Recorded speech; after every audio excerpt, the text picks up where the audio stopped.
Our foster program is essential to the lives, frankly, of kittens and puppies who are too small or too young or too fragile for the general shelter environment.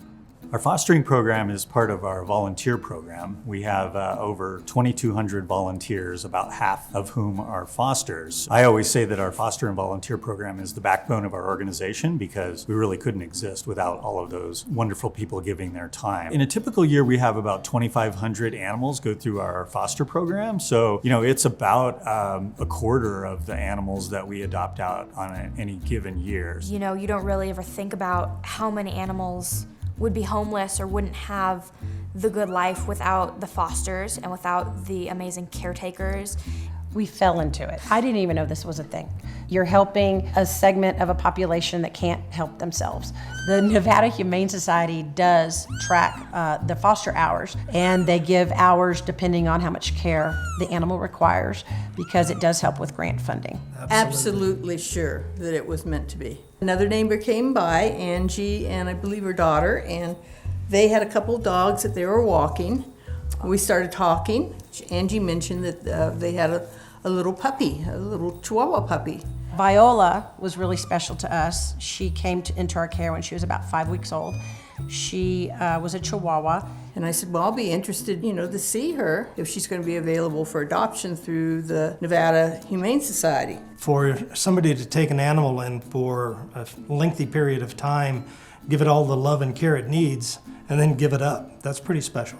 I don't know if some of them would have survived without not only our help, but just the Humane Society's help and other fosters. There's a lot of kittens that would not be able to survive on their own without people like us. And in fact, a lot of foster parents actually help us place animals for adoption by finding adopters on their own. We met Viola Peanut and really fell in love with her. And a couple days later, our Chihuahua passed away. This woman down the street called me and was crying, and she's like, do you still have her? And I'm going, well, I just took her in. And she goes, our puppy passed away last night. And she goes, we really need to fill our hearts. And so they went and picked her up that afternoon after she got spayed. And we still visit them. Yeah, we got get to see her grow, and they have another little Chihuahua named Lucy, and they bonded very quickly, and they're very good friends now with their little dogs. Yeah, Lucy actually never played before, and now she instigates playing with Peanut, and it's been good for, I think, both dogs. We support the foster parents by providing a number of supplies, information, vaccinations, food, and anything that the foster parents might need. Oh, absolutely. Funding is critical. And I didn't even know fostering existed. Like I said, 3 years ago when we started, we're going on our 4th season now of fostering. Didn't even know it existed. Like I said, we fell into it. The Nevada Humane Society is so amazing. They have such an amazing program to allow us to grow and be the best fosters we can be.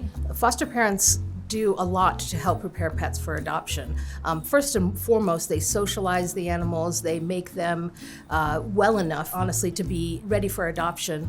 And they tell us a whole lot about the animals before we put them up for adoption. They give us a lot of information about individual animal personalities, about tricks and things that the dogs and puppies can do, about whether or not they're housebroken and how well they use the litter box. End up down on the floor with her half the time, playing with her. She kind of demands it. A character, for sure, and it's been a while since we had a puppy, so we've been going through the puppy stages, and that's been fun. In 2019, we logged over 3,000 hours of foster care. When you're donating to the foster program, it's one of the best ways to know that your donation can directly impact puppy and kittens' lives. Donations go to purchase food, litter, supplies, toys, all of the things that our foster families need to help support their pets. The public support is essential through donations to provide for all of these needs so that we can transition these wonderful animals from foster care to adoptable, loving homes. There are so many dogs. They're just waiting for a good home. Nevada Humane Society is really just like one big puzzle, and every piece is important, and every person does their jobs to give these animals the best life that they can have.